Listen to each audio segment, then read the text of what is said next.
Des opinions saisissantes, des points de vue renversants, des idées étonnantes. Un vent de fraîcheur sur l'actualité. Karima Brick. Bonjour à tous et à toutes. Très heureuse d'être avec vous. Karima Brick pour le 9 à 11 de Cube Radio. On va passer les prochaines semaines ensemble, cette saison estivale qui est officiellement lancée aujourd'hui à Cube Radio. Donc, le 9 à 11, ce sera quoi?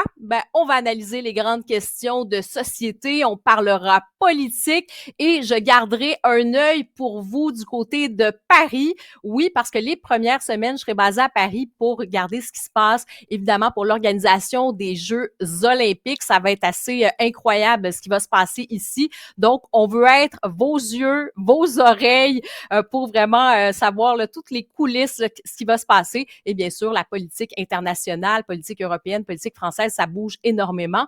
Donc, je vais pouvoir en témoigner de tout ça, entouré d'excellents collaborateurs. Vous allez les rencontrer dès aujourd'hui. Alors, très heureuse de débuter cette saison. Et pour commencer, on va souligner aujourd'hui, en fait, on souligne d'ailleurs les 5 ans de l'adoption à l'Assemblée nationale de cette loi 21 sur la laïcité. Et il y a, je vous invite d'ailleurs à aller faire un tour dans le Journal de Montréal. C'est publié par le ministre responsable de la laïcité, Jean-François Roberge, qui publie donc cette lettre ouverte qui revient sur ces 5 ans. Et c'est vraiment cette réflexion qu'on peut avoir sur l'état de la laïcité aujourd'hui au Québec, sur les offensives aussi contre cette loi 21. On l'a vu avec notamment la FAE, la Fédération autonome de l'enseignement, qui a décidé d'aller jusqu'en Cour suprême pour littéralement aller contre cette loi 21. Donc, il y a plusieurs offensives, on peut le dire. C'est souvent quelque chose non seulement qui est mal compris, mais qui va être diabolisé. On va souvent appeler finalement les gens qui décident de défendre cette neutralité comme étant intolérants, voire racistes, voire xénophobes, alors qu'au contraire, la laïcité, c'est quoi? C'est une liberté.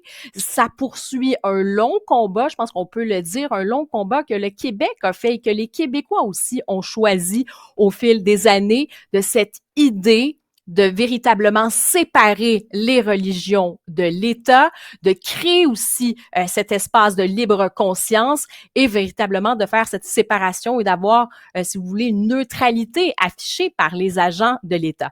Et d'ailleurs, dans cette lettre ouverte dans le Journal de Montréal, c'est ce que dit d'ailleurs Jean-François Roberge, il rappelle ce fameux combat au fil des décennies, ce qu'on peut dire vraiment sur cette séparation entre l'État et les religions. Il dit « Les Québécois souhaitent être libres de croire ou non et aspirent à être traités avec égalité par l'État. » Il parle de ce compromis.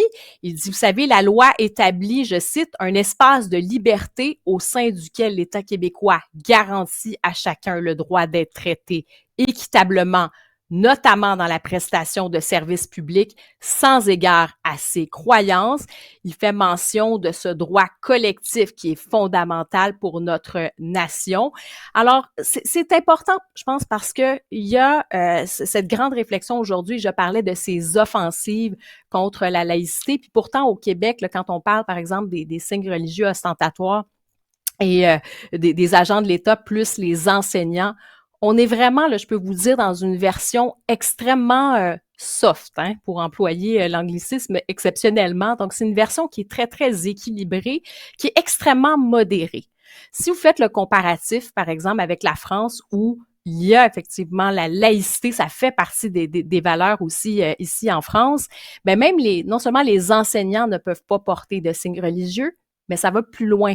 Il y a les élèves non plus qui ne peuvent pas, qui arrivent à l'école, qui doivent déposer leurs différents signes religieux. Et l'idée, c'est d'avoir une espèce d'espace où il n'y aura pas d'influence de l'extérieur, de pression communautariste, de pression de mouvements qui peuvent être beaucoup plus rigoristes. On sait qu'il y a des offensives aussi islamistes. Ça reste certes une minorité. On s'entend, là, la plupart, la grande majorité des musulmans vivent leur foi et appliquent finalement leur religion et le font vraiment de façon là, tout à fait modérée. Donc, c'est une minorité, mais il y a ces offensives, je vous dirais, de groupes beaucoup plus rigoristes qu'on voit.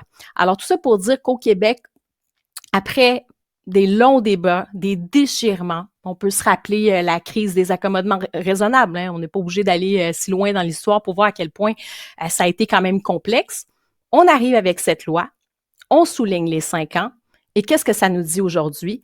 Quand je vous disais qu'il y a des offensives pour défaire ce qui est une demande légitime du peuple québécois, hein, c'était une grande majorité qui souhaitait cette loi sur la laïcité. Eh bien là, on en est où 5 ans plus tard? Ben, on en est avec la contestation, je dirais même une honte.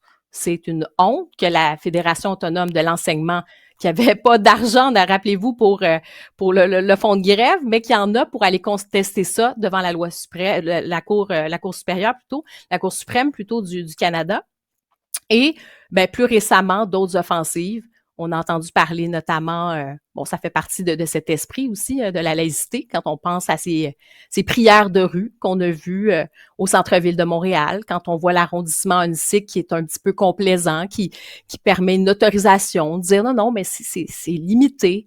OK, peut-être, mais je pense qu'il faut se donner cette idée en se disant que finalement, la laïcité, c'est un bien collectif, c'est un bien pour tout le monde. Puis oui, il faut se battre pour ça, il faut se battre pour préserver ses libertés. Alors, Karima Brick avec vous pour le 9 à 11 de Cube Radio. C'est parti!